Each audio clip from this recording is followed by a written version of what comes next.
غزہ میں جس طرح کے حالات ہیں اس حالات کو پٹری پر لانے کے لیے اب ایک امن منصوبہ جاری کیا گیا ہے۔ جی ہاں، دراصل امریکی صدر ڈونلڈ ٹرمپ نے غزہ امن منصوبہ جاری کیا ہے۔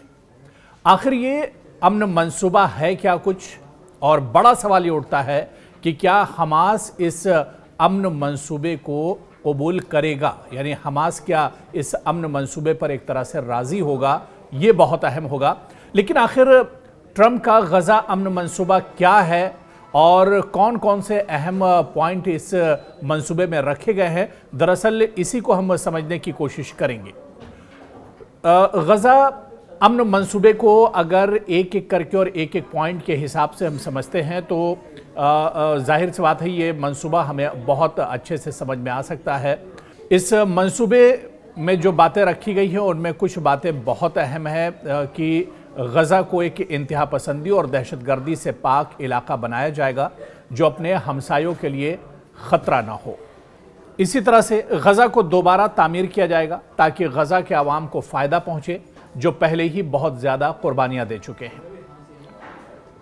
اگر دونوں فریق اس تجویز پر متفق ہو جاتے ہیں تو جنگ فوراً ختم ہو جائے گی۔ اسرائیلی افواج متعین لائن تک پیچھے ہٹ جائیں گے تاکہ یرغمالیوں کی رہائی کی تیاری کی جا سکے۔ اس دوران تمام فوجی کارروائیاں بشمول فضائی اور توپ خانے کے حملے معطل رہیں گے اور محاذ کی لائنیں جمی رہیں گی جب تک مکمل انخلا کے حالات پورے نہ ہو جائیں۔ اسرائیل کے اس معاہدے کو عوامی طور پر قبول کرنے کے 72 گھنٹے کے اندر تمام یرغمالیوں یعنی جو حماس کے پاس بندھک ہیں زندہ اور جاں بحق کو واپس کر دیا جائے گا۔ تمام یرغمالیوں کی رہائی کے بعد اسرائیل 250 عمر قید کے قیدیوں کے ساتھ ساتھ 1700 ایسے غزہ اور فلسطینی باشندوں کو رہا کرے گا جو 7 اکتوبر 2023 کے بعد گرفتار کیے گئے تھے، بشمول تمام خواتین اور بچے۔ ہر ایک اسرائیلی یرغمالی کی لاش کے بدلے 15 فلسطینی شہیدوں کی لاشیں بھی واپس کی جائیں گی۔ اسی طرح سے اس منصوبے میں یہ بھی ہے کہ یرغمالیوں کی واپسی کے بعد وہ حماس کے ارکان جو پرامن بقائے باہمی کو قبول کریں اور اپنے ہتھیار ڈالیں انہیں معافی دی جائے گی۔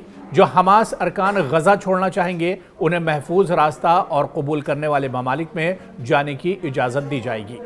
معاہدے کے قبول ہوتے ہی فوری طور پر مکمل امداد غزہ میں بھیجی جائے گی جس میں بنیادی ڈھانچے یعنی پانی، بجلی، نکاسی آب کی بحالی ہو، اسپتال اور اس کے علاوہ ملبہ ہٹانے کے لیے ضروری ساز و سامان بھی ایک طرح سے اس میں شامل ہوگا۔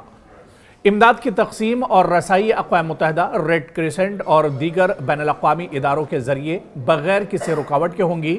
رفح کراسنگ دونوں اطراف کے لیے اسی میکانزم کے تحت کھولی جائے گی جو 19 جنوری 2025 کے معاہدے میں شامل تھی۔ غزہ کو ایک عارضی ٹیکنوکریٹ فلسطینی کمیٹی کے تحت چلایا جائے گا جو عوامی خدمات کی فراہمی اور بلدیاتی امور کی دیکھ بھال کرے گی۔ یہ کمیٹی اہل فلسطین ماہرین اور بین الاقوامی ماہرین پر مشتمل ہوگی جس پر بورڈ آف پیس کی نگرانی ہوگی۔ اس ادارے کی سربراہی صدر ڈونلڈ ٹرمپ کریں گے۔ دیگر عالمی رہنما بشمول ٹونی بلیئر کو شامل کیا جائے گا۔ یہ ادارہ غزہ کی ترقی اور فنڈنگ کے فریم ورک کا تعین کرے گا یہاں تک کہ فلسطینی اتھارٹی اصلاحات مکمل کر کے غزہ کا کنٹرول سنبھالنے کے قابل ہو۔ غزہ کی تعمیر نو کے لیے ٹرمپ اکنامک ڈیولپمنٹ پلان تشکیل دیا جائے گا جس میں مشرق وسطیٰ کے جدید شہروں کی طرز پر ترقیاتی منصوبے تیار کرنے والے ماہرین بھی شامل ہوں گے۔ اس منصوبے کے ذریعے روزگار اور ترقی کے مواقع بھی پیدا کیے جائیں گے۔ ایک خصوصی اکنامک زون قائم کیا جائے گا جس میں شریک ممالک کے ساتھ تجارتی مراد طے ہوں گے۔ کسی کو بھی زبردستی غزہ چھوڑنے پر مجبور نہیں کیا جائے گا۔ جو لوگ جانا چاہیں گے وہ آزاد ہوں گے اور واپس آنے کا حق بھی رکھیں گے۔ عوام کو غزہ میں رہنے اور بہتر مستقبل بنانے کی ترغیب دی جائے گی۔ حماس اور دیگر گروپوں کا غزہ کی حکومت میں کوئی براہ راست یا بالواسطہ کردار نہیں ہوگا۔ تمام عسکری اور دہشت گرد ڈھانچے بشمول سرنگیں اور اسلحہ بنانے کی فیکٹریاں تباہ کی جائیں گی۔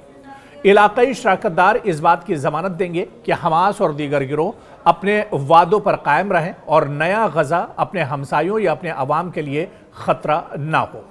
امریکہ عرب اور بین الاقوامی شراکت داروں کے ساتھ مل کر ایک عارضی انٹرنیشنل اسٹیبلائزیشن فورس تشکیل دے گا